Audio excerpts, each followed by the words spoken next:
babu 40 darsu de ka riyadu salihin. Alhadis 30 hadise temeɗɗe tati e capantati ka riyadu salihin. wa Asma binti Abi Bakrin Siddiq ƴettama e oɗo sonnajo ko miññirawo nene Aisha ni.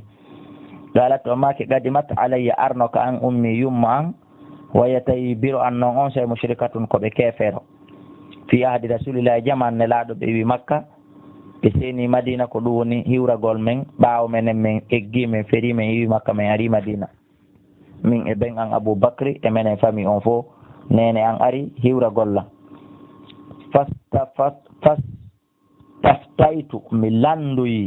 fastaftaytu mi landoyi Rasulullah nelaɗo Allah sallallahu alaihi wasallam si tawi mi moƴƴoto e nene mi hittinay fi maɓɓe e si mi fandotoɓe e ko honno ɓay min komi julɗo kamɓe koɓe kefeero.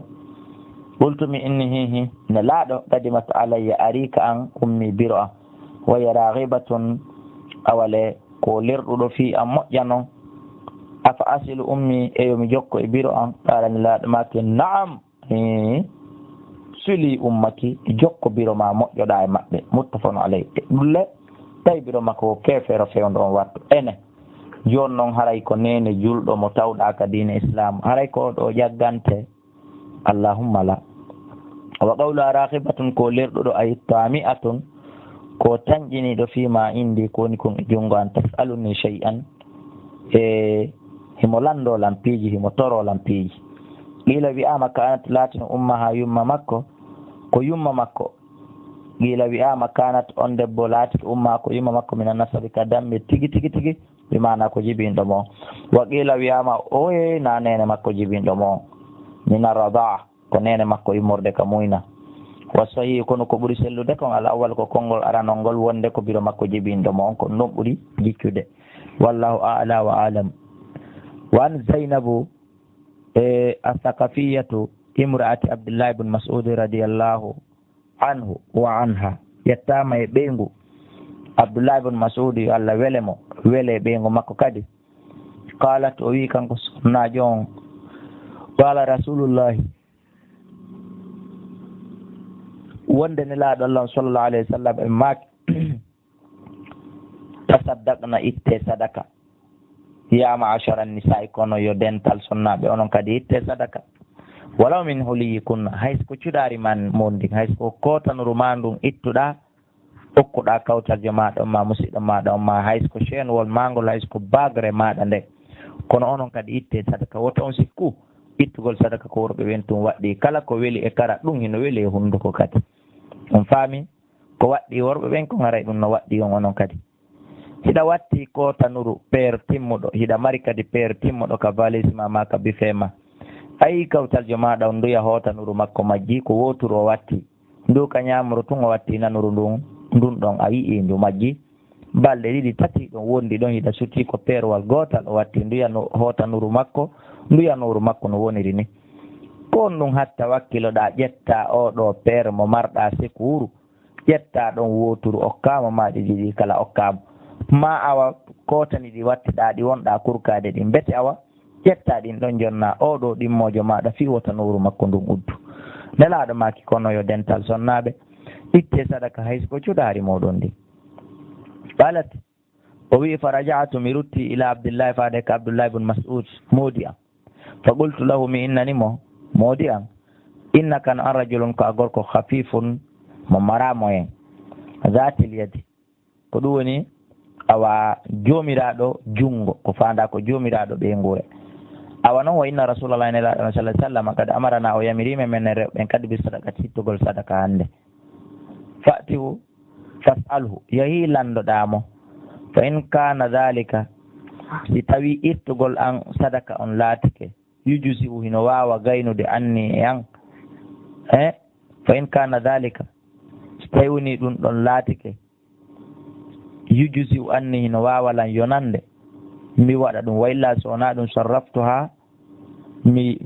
yiila sadaka on mi naɓamo ila gayrikum faade hoɓɓe goo ko tana ono mi mana yawlandoɗa nelaɗo so tawi no selli ka mi ƴetta sadaka on mi okkama an moodi an e onon ɓeygure moodi an nden so tawi woni ɗum ɗon hino wawalan yonande hino dago mi waɗa ɗum so tawi ɗum yonantalan alegoy tawi on sadaka ɗon daggotako mi ittamo sadaka mina ɓana woɓɓe goo kono do mi ronkata ittude sadaka on si Allah jaaɓi. Fa qala abdoulah wi bal kon iti an tigi yewtawamo landuɗamo. sonnajo wi fantalaktu mi yeeyi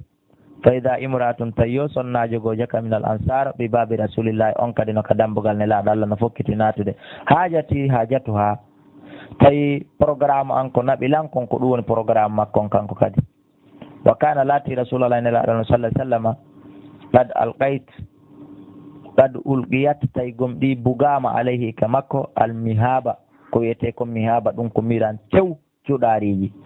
fa haraja alayna bilal yaltiti amen fa qulna law min innani mo i'ti rasulillah yawkane laaɗo alah sallah sallam fa akhbiru wumpitanamen mo anna imratani wonde sonnaɓe ɗiɗo bilbabi no ka dambugal ɗo ɓe faala natude tasalanika filandagol ma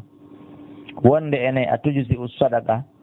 hino yona sadaka hino dago sadaka anhuma e gaye maɓɓe kamɓe ɗiɗo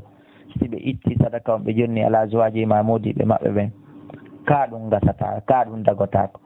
wa ala aytamin e dow jonnugol aɗa yettimaɓe fi hujuri mara ko wonɓe ka nder cuuɗi maɓɓe ka nder sambourji maɓɓe est ce que ɗum hino hani ko la tukbiru hara humpitali mo manna hano ko hombo woni men menen nani. bilal wi awa fa dakhala bilal naati ala rasulillah sallah sallam fa sala o landimo fa qala lahu rasulullah sallah sallam ne laaɗo Allah on jaabimo kanko bilal man huma kombo woni ɓe. qala wi imratun ko sonnajo min al ansar immorde ansariyankoɓe wo zainab kadi. fa qala rasulullah sallam ne laaɗo Allah on maake ayu zabanibi ko zainabujo hombo hiya woni o. qala wi imratu abdoullahi ko ɓeygo abdoullah bin mas'udi on. fa qala rasulullah sallah sallam ne laaɗo Allah on maake haalanɓe yo ɓe okku moodi maɓɓe lawma no odani ɓe ajirani joddiji ɗiɗi so ɓe okkiti moodi maɓɓe. ajurul qaraba joddi ɓattodiral ko ɓe jokki enɗan kon wajuru sadaka e joddi sadaka on muttafaqun alayh. yaw haalanaɓe ɗum mbi mana sonnajo on wotaw accu moodi makko ino mapori no sattira foti ko zakka foti ko sadaka naafilo o jonnoya ɗum goɗɗo acca moodi makko. amma noon gorko on kanko okkoray ɓeygu makko sadaka naafilo amma ko wiyete kon zakka on sellataka o ƴetta ɗum o jonna ɓeygu makko ko fi honɗum noon ko kanko waɗɗi dépense gol ɓeygu mum kala waɗɗiɗoma dépense gol a jonnatamo zakkaji ni hiɗa jonnamo noon sadakaji andanda hoorema ko simple ji ɗi. muttafaqun alayh hadise on ko fottanade wan abi sufyana ƴettama abi sufyana sahr bun harb radiallahu anhu fi hadisi ko ƴetta e nder hadise makka tawili jooɗoɗo fi qissati hirqal fi qissa oɗo hirqal anna hirqal wonde no hirqal gaala o wiyani li abi sufyan famada ya'murukum be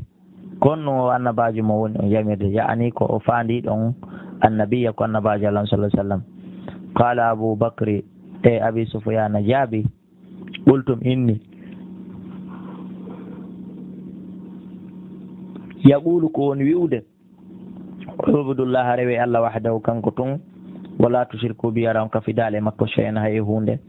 watruku tertoɗon ma yaqulu aba'ukum konko babiraɓe moɗon ɓen woni wi'ude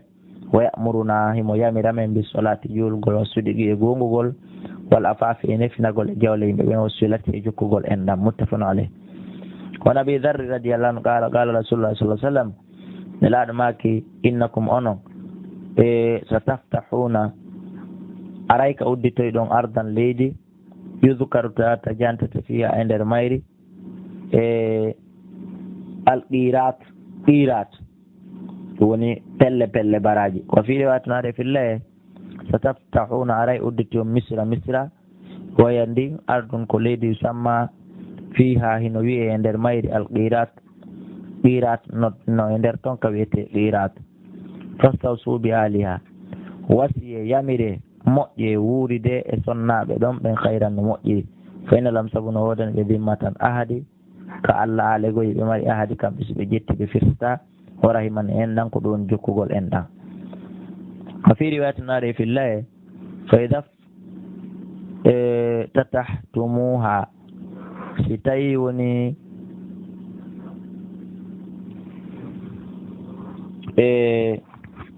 on landi kemo kanko sonnajo on fa ahsinu haray moƴƴe ila ahliha faade e yimɓe makko ɓen fa inna lam sabunoden ɓe dimmatan ahadi e junngo moɗon wa rahiman e yurmede e en ɗan wa qala wi dimmatan e nokkugo wi dimmatan ko adi wa sihiran e esira yagal rawahu muslim qala al ulama jomiraɓe gande ɓe wi wo arrahimu ko wiyete en ɗan allati ko ɗan lahum wodan ɗamɓe kawnu hajara e laatagol nene hajara ismaila biro annabi ismaila sallallah alih w sallam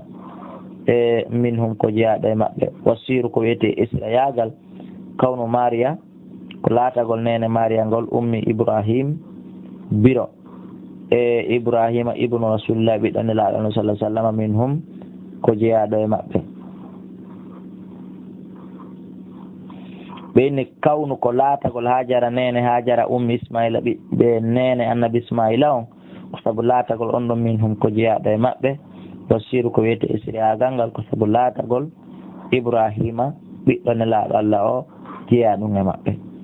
an abi hurairata ƴettama aba hurairata radiallahu anhu qala wi lamma nasalat tumade jippino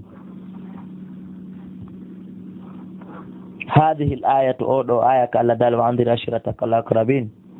da rasulallah nelaɗo sallah sallam nodduno quraish fof fajitama'u ɓe moƴƴodiri fa amma huɓiti e wa khassa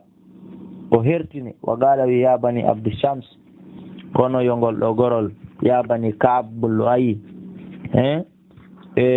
an qidu anfusakum dande hoorema minan naari morde nge yiite ya bani murra kono e bani murra bun kab uqtulu anfusakum ware ho an qadu dande anfusakum hoorema minan naari morde yiite nge ya bani abdi manaf an qidu dande anfusakum wonkiji moɗi minan nar ya bani hashim an qidu anfusakum minan nar ya bani abdul muttalibi kono yo geɗal ɓe abdul muttalibi an qidu dande anfusakum wonkiji monɗi minan naari morde yiite nge ya fatimata an qidi dandu nafsaki hoorema minan naari morde yiite nge fa inni min la amliku lakum mi wawano yawo minallahi morde ka allah shay'an hay hunde de mi haalanawo o gayra sowona to anna lakum no wodani on rahiman en ɗan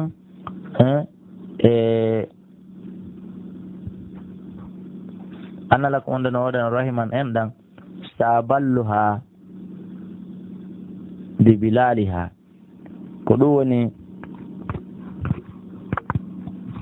o wi anna lakum gayra sowona to anna lakum no wodani rahiman en ɗan sabulluha mi ɓuɓɓiniray ɗan bi balaliha ko ɗan ɓuɓɓinirte kon ko fanda ko mi jokkoto ɗan rawahu muslim ko imam muslim on ko filli hadise o eɓe firande gawlihi sallallah alih w sallam ma ko nela ɗon bi balaliha ɓuuɓol ko ɓuɓɓinirte kon huwa ko fanda ɗum bi fatihil ba sabu waɗegol ba a saniyata ɗimmo on sabu waɗegol mo poccal wakkatiri no selli kadi ko o maciri leywi e haray ko firo mo gonno wal bilal ko wiyete ɓuɓɓingol almahu ko ndiyan ɗan wa mana al hadis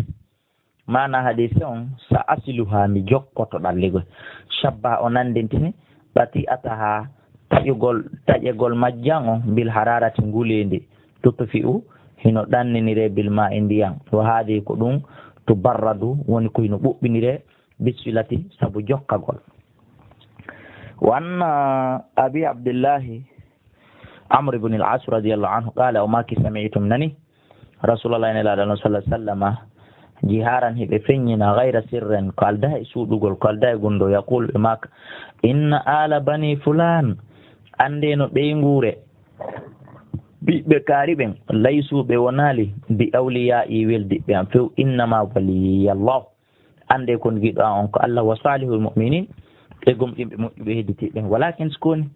allahuma hino wodani ɓe noon rahimun en ɗan abulluha miɗo ɓuɓɓinira ɗan bi bilaliha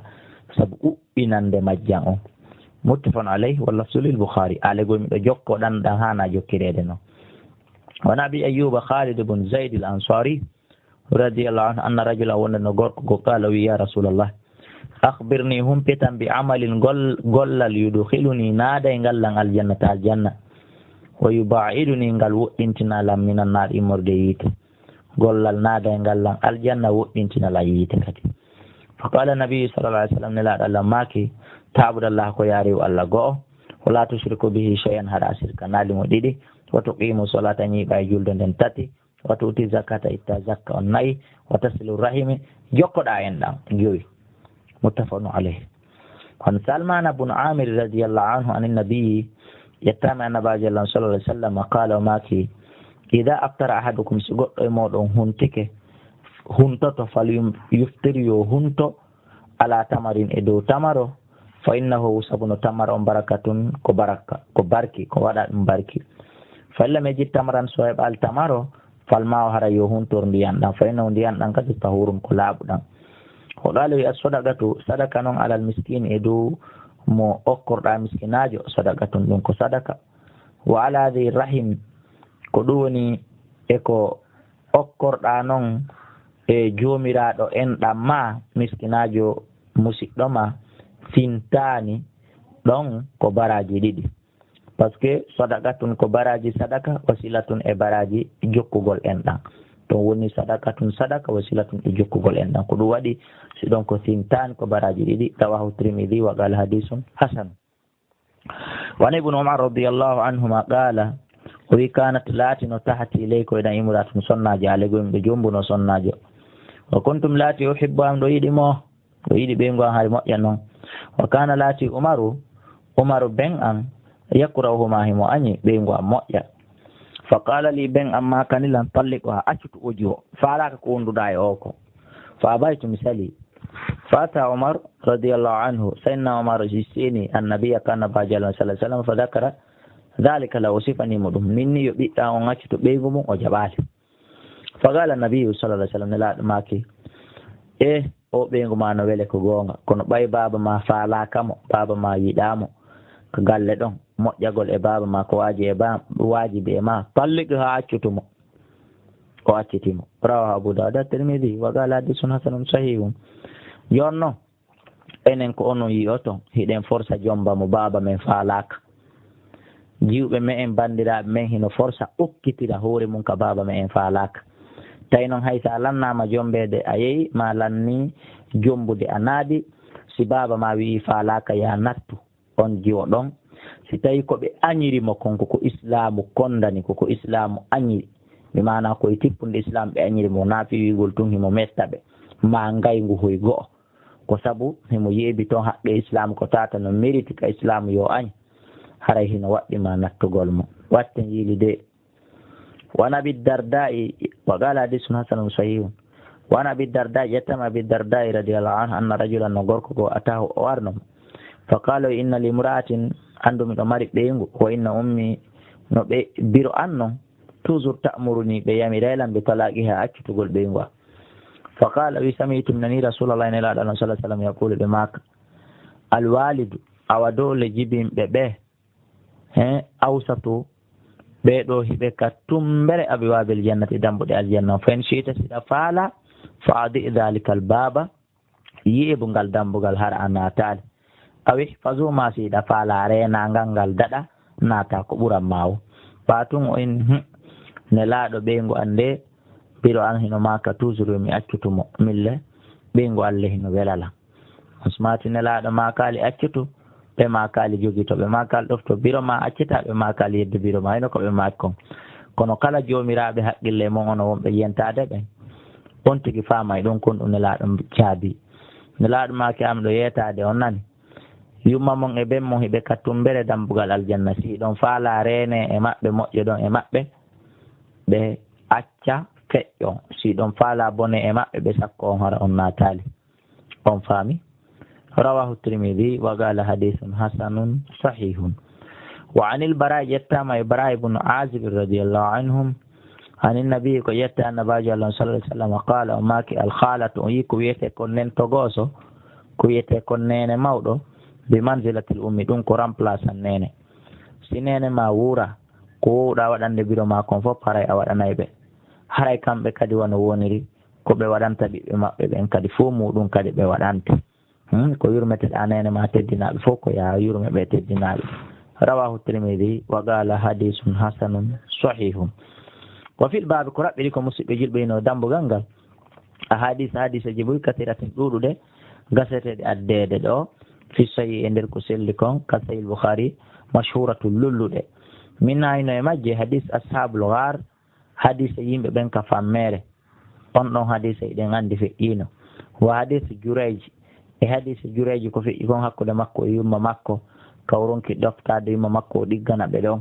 ha Allah wurti e makko ɓeɗo o sonnajo bewowo toñowo ɗo